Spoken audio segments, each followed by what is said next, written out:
આ આર્યન ભગત હનુમાન ઉપાસક છે. આટલી નાની ઉંમરના ના કે બહુ મોટા કહેવાય. આમ તો સોશિયલ મીડિયામાં ક્યાંક ને ક્યાંક જોયા હશે. તમે જોયા છો? કેટલા લોકોએ જોયા છે? અમને બધાએ. ભલે આજે જો એમની હનુમાનજીની કૃપાથી, સ્વામિનારાયણ ભગવાનની કૃપાથી, એમની પ્રેરણાથી અને મારા રામચંદ્ર ભગવાનની કૃપાથી આજ બારેજાત ધામમાં આવા નાના એવા ભક્ત આવ્યા છે ભગવાનના. આ બારેજાત ધામમાં તમારું ભાવભર્યું સ્વાગત છે.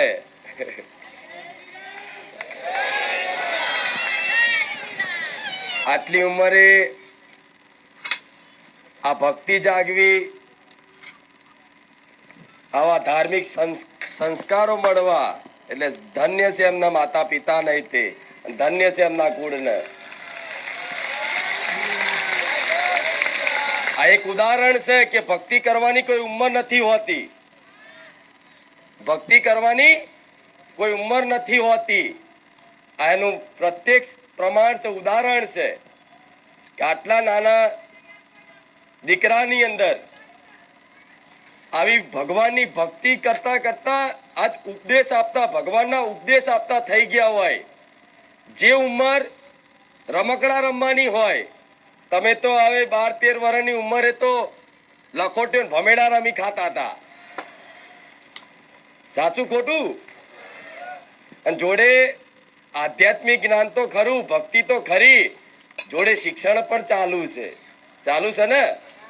આ તો સંબોધો મારા ભક્તોને. શું કહેવા માંગશો તમે? બોલે રામચંદ્ર ભગવાન કી, મેલડી માત કી જય. જય શ્રી રામ, જય જય શ્રી રામ. કે જુદી જ તાસીર છે આ ધરાની, કે જુદી જ તાસીર છે આ ધરાની. અહીંયા મહાભારત વાવો ને તો ગીતા નીકળે. હજી દબકે છે લક્ષ્મણ રેખાઓ, કે હજી દબકે છે લક્ષ્મણ રેખાઓ, કે જ્યાંથી રાવણ પણ બીતા બીતા નીકળે. અને હજી કોઈ જનક બની ખેડ કરવા નીકળે તો હજી આ ધરતીમાંથી સીતા નીકળે.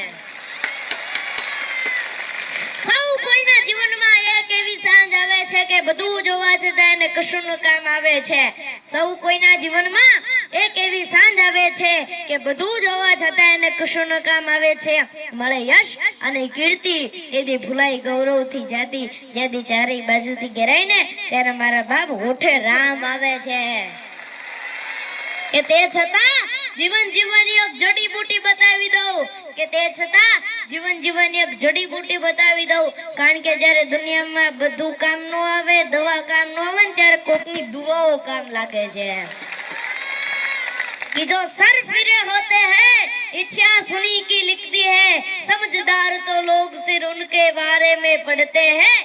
परख अगर हीरे की करनी है तो अंधेरे का इंतजार करो, वरना धूप में तो कांच के टुकड़े भी चमकती है. सच्चे इंसान और हिम्मत वाले की परीक्षा तो मुश्किलों में भी होती है. वो मार्ग सीधा नहीं था, बहुत कठिन था. અને હનુમાનજીને જેટલી રામમાં પ્રીતિ, ભક્તિ અને ભરોસો હતો એટલો બીજાને નતો. કારણ કે જેટલો ભરોસો મોટો ને એટલો ભગત મોટો. કે શું છે આપણા ગુજરાતમાં, કે આપણા ગુજરાતમાં શું છે? આપણા ગુજરાતની અંદર તો એક જ આપણું ખૂંખાર મેલેડીનું બારેજાત ધામ છે. બોલો રામ રામ, બોલો ખૂંખાર મેલડી માત કી જય. બોલીએ મેલડી માત કી જય. રામચંદ્ર ભગવાન કી જય. જય. જય શ્રી રામ. તો એક કથા કહું તો એક સુંદર મજાનું એક નાનકડું એવું ગામ હતું ને એમાં એક ફળતારામ સાધુ સિદ્ધ સાધ્વી ગામની અંદર હતા. કે ગામને ગોંદરે સરસ મજાનો સત્સંગ થાય. સત્સંગ પૂરો થાય એટલે બધા પગે લાગીને જાય. એમાં એક યુવાન છોકરો, પણ ગરીબ બહુ. ઘણા બધા ગરીબ ન હોય પણ બહુ એની પરિસ્થિતિ ખરાબ, મા બાપ નહીં, આર્થિક, માનસિક, શારીરિક બધી રીતે ખરાબ એની પરિસ્થિતિ હાલે. તો બધાય પગે લાગીને સાધુને જતા રહે તો એમ નામ સાધુ પાસે બેઠો રહે. એટલે એક દિવસ બેઠો, બીજે દિવસ બેઠો, ત્રીજે દિવસ બેઠો. એટલે સાધુએ પૂછ્યું કે ભાઈ તું અહીંયા કેમ બેસે છે? એટલે ઓલા વ્યક્તિએ જવાબ આપ્યો કે ગુરુ, સવારથી સાંજ સુધી મહેનત કરું છું, પરસેવો પાડું છું, પણ સાંજે ખાવાના રોટલા થતું નથી. પણ ગુરુ દયાળુ બહુ હતા. આંખ બંધ કરી ઈ માણાનું પ્રારબ્ધમાં નજર નાખી, એટલે એનું ભાગ્ય હોય ને ઈ જોયું. ભાગ્યમાં તો દેખાણું કે એની તો આખી જિંદગી દુઃખમય છે. પણ સાધુ હતા બહુ દયાળુ, કરુણા ભાવવાળા. એટલે આંખ ઉગાડીને કીધું કે ભાઈ તારી તો આખી જિંદગી દુઃખમય છે, પણ જા 5 વર્ષ સુધી હું તને સુખી કરી શકું. 5 વર્ષ. પણ આ 5 વર્ષ ગયા પછી આની આ પરિસ્થિતિ થઈ જાય, બોલ તારે મંજૂર છે? એટલે ઓલા ગુરુએ કીધું કે જો પાછો આ સુખ મળ્યા પછી દુઃખ વહમું લાગશે, એટલે વિચાર કરીને કેજે. એટલે ઓલા વ્યક્તિએ કીધું કાંઈ વાંધો નહીં, 5 વર્ષ તો સુખ મળશે, 5 વર્ષ તો 5 વર્ષ મને સુખી કરો. અને ગુરુએ 2 હાથ માથે મૂક્યા અને એટલું જ કીધું, જા કાલથી તારા સુખના દિવસો ચાલુ, 5 વર્ષ સુધી તારે ત્યાં ધન ખૂટશે નહીં, જા. અને જેવો જ ઘરે આવ્યો, બીજે જ દાડે એને વિચાર આવ્યો કે આ ઘરની અંદર વાસણો જરા કેવા વધારે છે, લેન વેચી દઉં, વેપાર કરું. કોઈ સાધુના આશીર્વાદ ફળી જાય ને તો કઈ પૈસાનો ઢગલો નથી કરી જતા, એ બુદ્ધિમાં ક્લિક થાય. અને બુદ્ધિમાં જે ક્લિક થાય ને એ સાચી પડે. ભગવાન બુદ્ધિ પ્રદાતા છે, ધન પ્રદાતા નથી. ખાલી રામ રામ. અને પછી એનો ધંધો એવો આલ્યો કે અબ્બલ ને ત્રબલ ને એવા નાણાં કે માણા આગળ પાછળ ફરવા જ મળ્યા. અને નાણાં આવે એટલે માણા આવે. આવે કે નહીં આવે? રામ. અને 6 મહિનાની અંદર તો જિલ્લામાં નામ થઈ ગયું કે આ ભાઈની ભેગા કોઈ ન આવે. અને પછી એને પૂછ્યું લગ્ન કરવા, સંસાર અકાલો? તો કે હા સંસાર અકાલો, સંસાર આલ્યો, લગ્ન થઈ ગયા. અને પછી તો એને વિચાર્યું કે હું બધું લઈ લઈશ, બંગલા કરીશ, જમીન કરીશ, ગમે તે કરીશ, પણ 5 વર્ષ પછી બધું વહી જ જવાનું છે ને, લાઈન થોડુંક પૂન ભેગું કરી લઉં. અને પછી તો મોટા મોટા સત્કર્મ કરાવે, કુવાઓ ખોદાવે, વાવ ગળાવે, એ બધે અનેક ક્ષેત્રો ચાલુ કર્યા. મોટા મોટા સંતોને બોલાવી સત્સંગના પારાયણો કરાયા. અને 5 વર્ષ પછી ઓલા સાધુ સિદ્ધ સાધુ ફરતા ફરતા પાછા ગામમાં આવ્યા. આખું ગામ ભેગું થયું. અને ઓલાને તો ભાઈ આ ગુરુ પડ્યા હતા, દોડતો દોડતો આવ્યો અને ધૂળમાં દંડવટ કરવા માંડ્યો. એને કીધું કેમ છે ભાઈ? તો કે ગુરુ, જ્યારથી તમારી દ્રષ્ટિ મારા ઉપર પડી છે ત્યારથી ઈશ્વરે મને 1000 હાથથી આપવાનું ચાલુ કર્યું છે, પાછું વળીને જોયું નથી. અને ગુરુ, આ 5 વર્ષમાં દુઃખ શું કહેવાય ને એ મને ખબર નથી પડી, અને આ 5 વર્ષ કેમ જતા રહ્યા એ ખબર નથી પડી. ગુરુ એને કીધું તૈયાર થઈ જાજે, 2 દિવસ પછી તારા 5 વર્ષ પૂરા થવાના છે, અને જે પરિસ્થિતિ હતી એ જ ચાલુ થાય. ઓલા ભાઈએ કીધું કાંઈ વાંધો નહીં ગુરુ, આ 5 વર્ષમાં મારે જે કરવાનું હતું ને એ મેં કરી લીધું, પણ પુણ્ય બહુ ભેગું કર્યું છે. અને ગુરુએ ફરી નાક બંધ કરી હો, અને ઈશ્વરના દરબારમાં સમાધિમાં જ્યાં જોયું ત્યાં ઈશ્વરના દરબારમાં ચોપડાના ચોપડા પુણ્યના જમા જમા જમા જમા જમા. ભગવાને એનું ભાગ્ય લખ્યું હતું ને એની જગ્યાએ ફેરવી નાખ્યું કે આ જીવન સંપત્તિવાન રહેશે. इन हाथों की लकीरों पर भरोसा मत करना यारो, इन हाथों की लकीरों पर भरोसा मत करना यारो, क्योंकि तकदीर तो उनकी भी होती है जिसके हाथ भी नहीं होते. जय श्री राम. बोलो खुंखार मेलडी मात की, आज के आनंद की.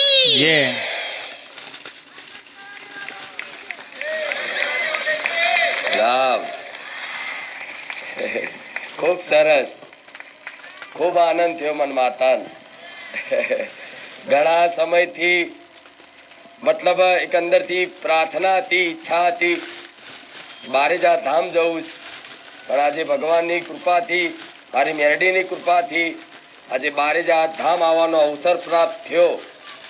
એમાંય મને હરખ એ વાતનો છે કે ભક્ત તો ઘણા જોયા, પણ આટલી ઉંમરે ભગવાન માતાજીને ગુણગાનની લીલા ગુણગાન કરવા અને આટલી ભરી સભામાં નિર્ભયતાથી માઇક લઈ અને બોલવું એ ભગવાનની કૃપા છે.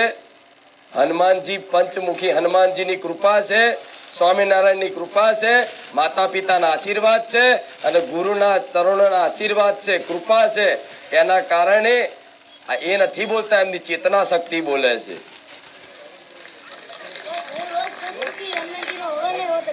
પંચમુખી હનુમાનજીને જો મને દેખાય, મને ખબર હોય કે કોની કેટલી કૃપા છે, પણ વિશેષ કૃપા હનુમાનજી છે.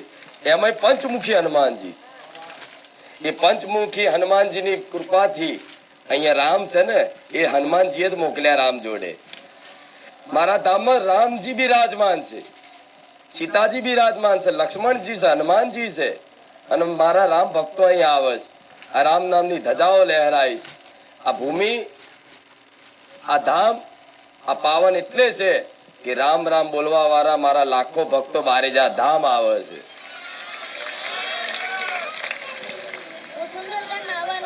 સુંદરકાંડમાં આવશો? સરસ, તો ખૂબ આનંદ આવશે. આવશે ને? તો અમારા ભક્તોને તમને વધુ સાંભળવા હોય તો મોબાઈલમાં કયા પ્લેટફોર્મ ઉપર તમને વધુ સાંભળી શકે અમારા ભક્તો એ જણાવશો? હા બોલો. મારી YouTube ચેનલ અત્યારે હાલ YouTube પર છે અને ઘણી બધા એપો અત્યારે તો આવી ગયા છે મોબાઈલમાં. તો પહેલા તો બધાને ઈ વિનંતી છે કે ખાસ કરીને મોબાઈલથી દૂર રહેજો, કારણ કે મોબાઈલ એ તમારા મનને અત્યારે ફેરવી નાખે છે. માતાજીએ કીધું હોય મન, અહંકાર અને મન જ તમારો સૌથી મોટો દુશ્મન છે. અને આપ સૌને પણ વિનંતી છે કે વ્યસનથી પણ ખાસ દૂર જ રહેજો, કારણ કે વ્યસન, મોબાઈલ અને વહેમ આ ત્રણ આપણા જીવનને ફેરવી નાખે છે. તો આ ત્રણથી દૂર રહેજો એવી મારી વિનંતી છે. યુટ્યુબ ઉપર મારી ચેનલ આર્યન ભગત ગઢપુર ધામ છે. ઇન્સ્ટાગ્રામ ઉપર જો તમારે મારા વિડીયો નિહાળવા હોય તો આર્યન ભગત ઓફિશિયલ 454 તેના પર તમે જોઈ શકો છો. અને સુંદરકાંડમાં તો તમે મને રૂબરૂ જ જોઈ શકો છો. સરસ. ખૂબ આનંદ થાય, પણ તમને સાંભળવાનું મન થાય છે. મને તમને સાંભળવાનું ઘડે ઘડે મન થાય. તો પંચમુખી હનુમાનજી મહારાજના પ્રાગટ્યની કથા કહી દઉં તો કહી દો. કે દાદા રખેવાળ છે, દાદા રક્ષક છે અને દાદા પોષક પણ છે. એ હું તમારી નમારી રક્ષા કરે છે. જે રામની રખેવાળી કરી શકતો હોય આપણી તો કરી શકે ને, કરી શકે ને. કે લંકાની અંદર ભયંકર યુદ્ધ હાલતું હતું અને રાવણની સેના ધીરે ધીરે કરીને પરાજિત થવા મળી. પછી રાવણ એવો વ્યક્તિ હતો કે જેની પાસે છળ, કપટ, બુદ્ધિ, જ્ઞાન, વિજ્ઞાન બધું હતું એની પાસે. અને રાક્ષસો હોય ને એ જાજા પડતા છળ કપટ જ કરે. એટલે એને પોતાના નાના ભાઈ કહી શકો એવા સમાન અહિરાવણ અને મહિરાવણને બોલાયા. એને કહ્યું કે ગમે એમ કરી રામ અને લક્ષ્મણનો નાશ થવો પડે.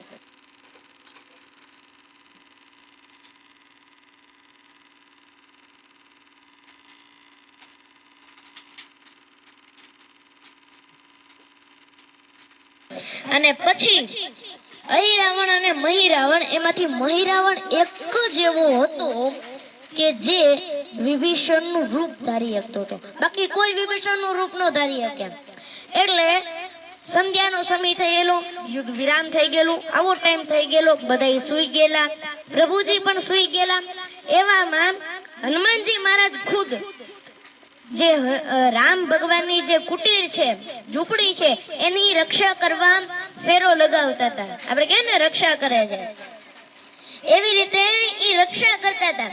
એવામાં મહિરાવણે વિભીષણનું રૂપ ધારણ કરી અને આવ્યો. અને હનુમાનજીને ખબર પડી કે વિભીષણજી છે, એટલે વિભીષણજી એટલે લંકાનું યુદ્ધ જીતાવવામાં રામ ભગવાનને બે જ સહાય મળી, એક હનુમાનજી ને એક વિભીષણ. એ બે ના કારણે જ રામ ભગવાન છે ને એ લંકાનું યુદ્ધ જીતીએ ક્યાં. એટલે વિભીષણ જાય એટલે હનુમાનજીને એમ થયું કે પ્રભુનું કઈક એમને અર્જન્ટ કામ હોય તો એમને કંઈ મળવાનું હશે કે કંઈ અગત્યના સમાચાર દેવાના હશે પ્રભુને, એટલે ઈ જાતા હશે, એટલે એમને રસ્તો કરી દીધો, જગ્યા કરી દીધી. ચોકી પેરો કરતા હતા એટલે જગ્યા કરી. એટલે પછી ઠાકોરજી પછી વહેલા જાગે, રામ ભગવાન સવારમાં વહેલા જાગે, અને વાનર સેના તો પૂછવું જ નહીં, ભગવાન નેઠે હોય ને વાનર સેના જાડવા ઉભો, કઈ ચિંતા જ નહીં ભગવાનને. તમે કોઈ દી સેન જોયું? તમે કઈ સેન લઈ જવું હોય તો એની છાવણી કરવી પડે, એના ઉતારા કરવા પડે, એને ખાવાની વ્યવસ્થા, એને પીવાની વ્યવસ્થા. ભગવાનને કઈ ચિંતા જ નહીં, સેન જાડવા ઉપર ઈ એમની રીતે કરી લે, ભગવાન પોતાની રીતે પોતાનું કામ. એટલે રામ ભગવાનને સારું હાલી કર્યું. એટલે થયું એવું કે ઠાકોરજી કુટીરની બહાર ન આવ્યા એટલે બધાને ચિંતા થઈ, મુખ્ય રૂપથી હનુમાનજીને. તે હનુમાનજી અંદર જવા જાય એમાં મહીરાવણ પાસે એવી શક્તિ હતી ને એવી કળા હતી કે એક જ સેકન્ડમાં રામ અને લક્ષ્મણ સીધા પાતાળમાં લઈ ગયા એમને. એટલે હનુમાનજી અંદર જઈને જોયું તો કોઈ નહીં અંદર. એટલે આખી છાવણીમાં ખબર પડી ગઈ પ્રભુ નથી, પ્રભુ નથી, પ્રભુ નથી. આવી ખબર પડી એટલે આખા વાનર સેના બધી દોડધામ કરવા માંડી. એટલે વિભીષણજી આયા, જાંબવતજી આયા, મેન જેટલા વાનરો હતા એ બધા આયા. અને પછી વિભીષણે કીધું કે મહાવીર હનુમાનજી, આજે તો તમે ચોકી પેરો કરતા હતા કે કોઈ આવ્યું હતું? હનુમાનજી કે કોઈ નતું આવ્યું. તો કે સાચું વિચારીને કયો, આમ હરકું વિચારીને. એને કીધું, એટલે હનુમાનજીને કીધું કે વિભીષણજી, હા તમે આયા હતા અડધી રાતે, પછી પાછા બારા નતા નીકળ્યા. એટલે કીધું હું તો આવ્યો તો? તો કે પાક્કું યાદ કરો. તો કે હનુમાનજી મહારાજ કે તમે જ આયા હતા. એટલે વિભીષણને તરત માઇન્ડ દોડાયું અને ખબર પડી ગઈ કે મારું રૂપ તો માત્ર અહિરાવણ અને મહિરાવણ જ ધરી શકે છે.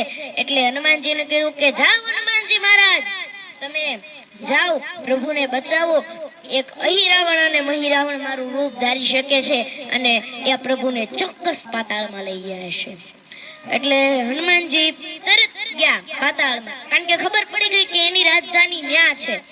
એટલે હનુમાનજી મહારાજ ગયા, એવામાં એના જેવો એક બીજો વાંદરો સામે મળ્યો. એને કીધું તારું નામ શું? તો કે મારું નામ મકરધ્વજ. તાર બાપનું નામ? તો કે મહાવીર હનુમાન. હનુમાનજી મારા ચિંતામાં પડ્યા. એટલે એક તો અહીંયા બ્રહ્મચારિણી વાળા પત્ની ને એના દીકરો ક્યાંથી સામો મળ્યો? અને આ અત્યારે છે ને આ જગતની અંદર સૌથી મોટી ખાણ ઓળખાણની જ છે. હનુમાનજીને એમ છું કે ઓલાને પૂછું કે આ દુનિયામાં તું કયા હનુમાનજીની વાત કરે છે? તો કે આ દુનિયામાં એક જ હનુમાનજી છે. તો હનુમાનજી કે કયા? તો કે રામ ભક્ત હનુમાન, અંજની સુત હનુમાન. એને કીધું કે તાર બાપાએ તે કોઈ દી તાર બાપાને જોયા? તો કે ના ના, પણ મારી મમ્મીએ જોયા છે. એટલે એને કીધું કે આયમ પોતે હનુમાનજી એમ કીધું કે આયમ પોતે. એટલે મકરધ્વજ કે જો હું જાણતો નથી તો હનુમાનજી હું કે જા તાર મમ્મીને બોલાવી લે. બોલો ગયો દોડતો મકરી પાસે ગયો. મકરી આવી અને એનો જન્મ એવી રીતે થયો હતો કે હનુમાનજી મહારાજ લંકા સળગાવીને આવતા હતા, એમાં પરસેવાનું ટીપું પડ્યું, ઈ ગ્રહણ કર્યું મકરીએ અને એમાંથી જન્મ થયો. એટલે ઈ મકરધ્વજ કહેવાનો. અને પછી થયું એવું કે હવે તો ઈ પુત્ર જ ગણાય એક પ્રકારે, કારણ કે શરીરના અંગનો એક ભાગ કહેવાય ને. એટલે મકરી આવી એને કીધું કે કેટલા વર્ષે તમને જોયા, તમારા દર્શન થયા, હું તમારા દર્શનથી ધન્ય થઈ ગઈ. ઓલા મકરધ્વજને કીધું પગે લાગ તારા બાપા છે. પછી મકરધ્વજને કીધું કે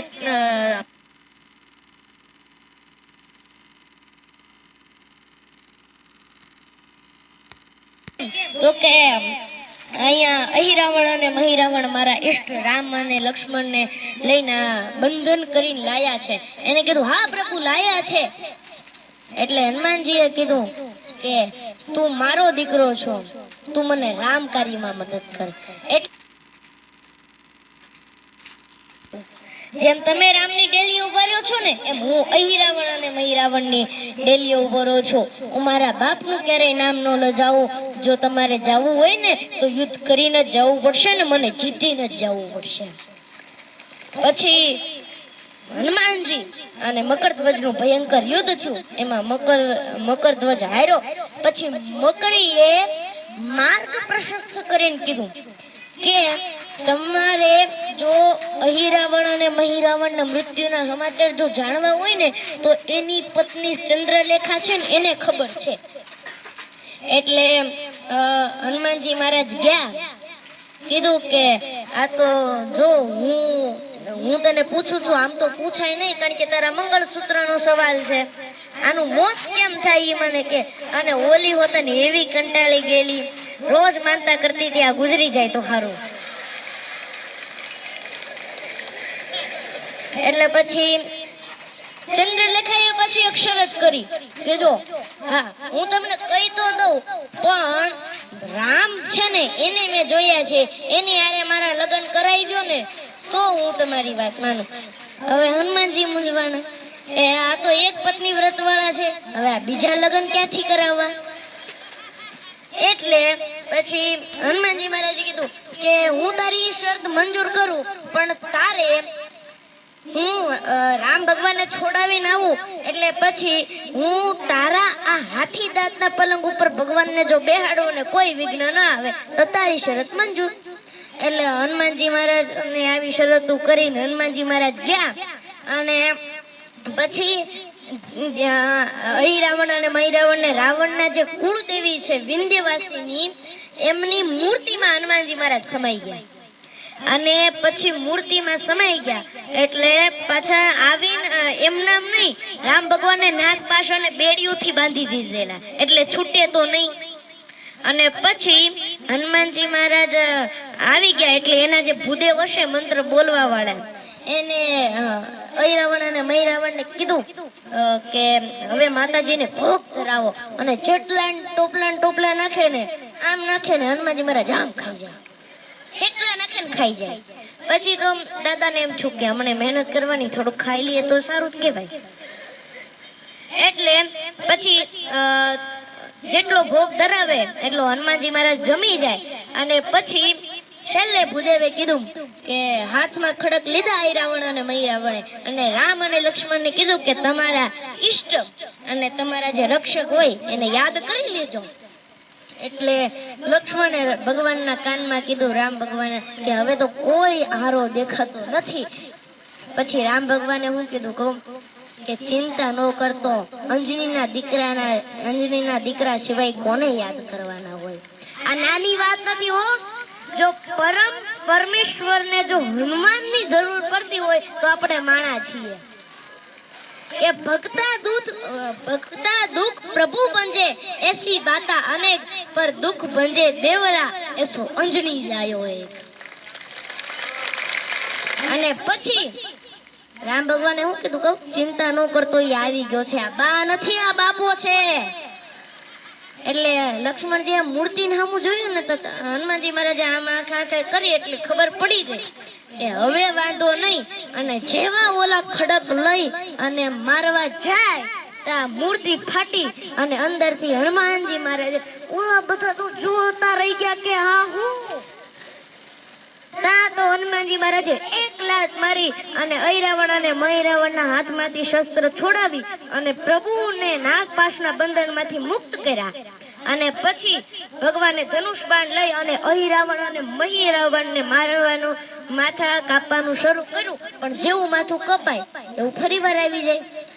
અને જેટલા પણ રાક્ષસો હતો ને અહિરાવણ અને મહિરાવણના જેટલા આવે ને, જેમ કોઈ કુશળ બેટ્સમેન દડા અને છોક્કાને બાઉન્ડ્રીની બહાર નાખી દે એમ હનુમાનજી મહારાજ જે રાક્ષસ આમ કરે ને સીધું બાઉન્ડ્રીની બહાર. જેમ બારેજા વાળા મેલડીમાંની કૃપા ગુજરાતની બારે વહી જાય એમ કરતા હતા હનુમાનજી.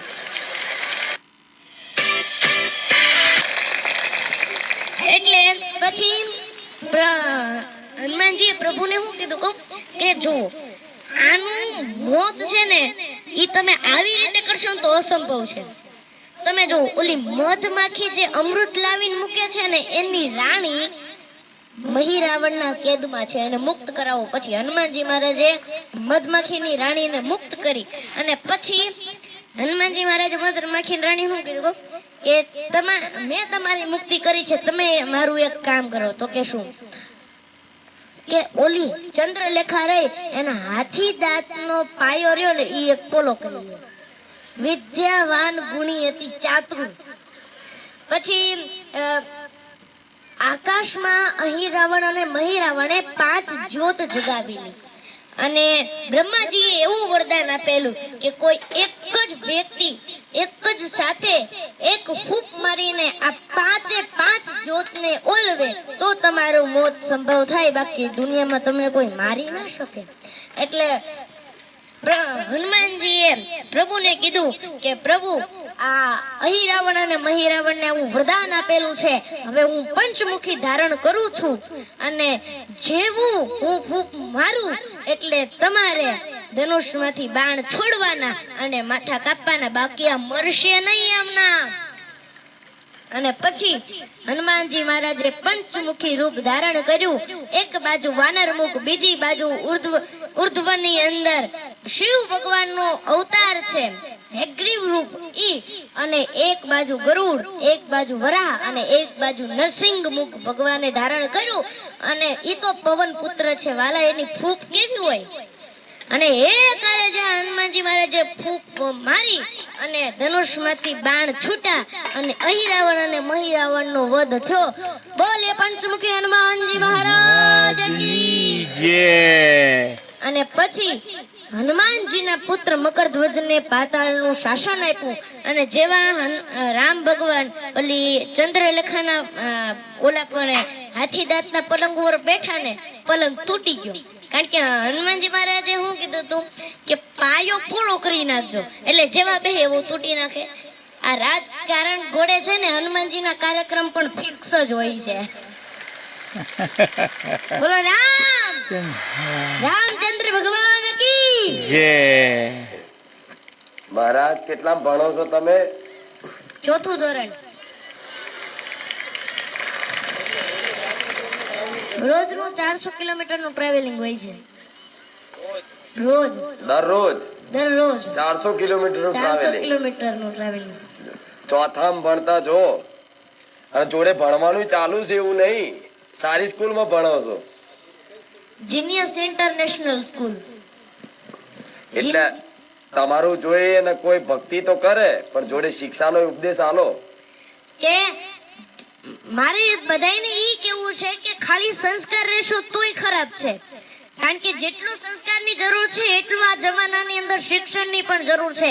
કારણ કે આપણા યુવાનો હવે જાજા પડતા ઇંગ્લિશ, સાયન્સ, આર્ટ્સ, કોમર્સ એમાં જ નકરા વળ્યા છે. એટલે જેટલું આપણે શિક્ષણ દેશું એટલું આપણે જીવનમાં શિક્ષણ અને સંસ્કાર બંનેની જરૂર છે. તો શિક્ષણની અંદર જો આપણે જાશું તો આપણે આપોઆપ આગળ વધીશું. એટલે આપ સૌને વ્યસન અને મોબાઈલથી દૂર રહેવું અને શિક્ષણ, ભગવાન અને આપણે આ વહેમ ખોટા અંધશ્રદ્ધાની બધું રાખીએ છે ને એનાથી ખાસ કરીને દૂર રહેવું. કારણ કે અત્યારે લોકો છે ને અંધશ્રદ્ધામાં ફસાયેલા છે અને અંધશ્રદ્ધામાં ફસાઈને એટલે આપણે ફસવી, આપણા ભાઈબંધે ફસે, આપણો પરિવારે ફસે અને આપણું કુટુંબય ફસે. એટલે વિનંતી છે કે ભગવાનની ઉપર હાલો. અત્યારે તો લોકો છે ને ખાલી ત્રિશુલ દોરે તોય 5 જણા આવીને પગે લાગે. અત્યારે એવી દુનિયા છે. એટલે ભગવાન જે આપે એનો સંતુષ્ટિ પૂર્વક સ્વીકાર કરો. કે સાચો માણસ મથે અને કોઈ નડે નહીં એવું બને નહીં, અને મથ્યા વગરનું મેળવેલું કોઈનું ટકે એવું પણ બને નહીં. કે વાગે છે એટલે કે તને દર્દનો અનુભવ થાય. આ શું કામ વાગે તમને? આ તમારી જિંદગીનો એન્ડ તો નથી ને? તમે નપાસ શું કામ થાવ? કે બીજી વાર તમે બેસ્ટ રીતે પાસ થઈ શકો એટલા માટે તમે નપાસ થાવ છો. કે વાગે છે એટલે કે તને દર્દનો અનુભવ થાય. મૂર્તિકાર મૂર્ખ નથી કે વાંક વગરનો તને ટોચિયા કરે. તારા જનુની રફતારી હવા જ્યારે એને લાગશે, તારા જનુની રફતારી હવા જ્યારે એને કે એટલે તારા લક્ષ્યને જ્યારે લાગશે ત્યારે અસ્તિત્વ પણ તારા મંજિલની દુઆ માંગશે. માટે તું મત દિલથી જીતી લઈશ. જે મથે છે ને એ જીતે છે. કે મોંઘા ભલે ના હોય તોય રતન ખવાય રે, ખાઈ હોવ બાજરો ને ઘઉં, મોટા મિલના માલિક હોય તો તાકા પહેરાય નહીં, પહેરે છે હવા ગજ હવ, પ્રભુ તું આપ એટલું લવ, તને કઈ ઓછું બધું નહીં કહું. સરસ. મહાદેવ કે મેલડી માં કે મોગલ માનું સંભળાવું કઈ? એટલે કેટલા સાંભળવું ઈ તો પેલા કયો. રામ રામ રામ એટલે કેટલા ના બોલવું? હાથ તો ઊંચો કરો. બસ બસ બસ બસ. કેટલાને ભૂખ લાગી પેલા ઈ કયો. ભૂખ કોને લાગી પેલા? અહીંયા પ્રસાદ લેવા કોણ આવ્યું છે ઈ કયો ને? એમાં આમ જોઉં ને તો આ બાજુથી 3 જણાનો હાથ તો ઉપર જ હતો. તમને એક મસ્ત મજાનું એક હનુમાનજી મહારાજનું એક સોંગ છે. કહે પ્રભુ રામ મેરે સારે કામ, તું મને સવારે બજરંગ બલી, રક્ષા કરું सृष्टि की मैं, मेरे रखवारे बजरंग बली, प्राण लखन के तुमने बचाए, सुध सीता की तुम ही लाए, कोई नहीं तीनों लोकों में तुम सबली, जय हो तुम्हारी जय हो तुम्हारी बजरंग बली, जय हो तुम्हारी बजरंग बली. श्री राम जय राम जय जय राम, श्री राम जय राम जय जय राम, रघुपति राघव राजा राम, श्री राम जय जय राम, दशरथ नंद सीता राम, श्री राम जय जय राम, असुर निकंदन सीता राम, सीता राम रघुपति राघव राजा राम. दुनिया चले ना श्री राम के बिना, राम जी चले ना हनुमान के बिना, राम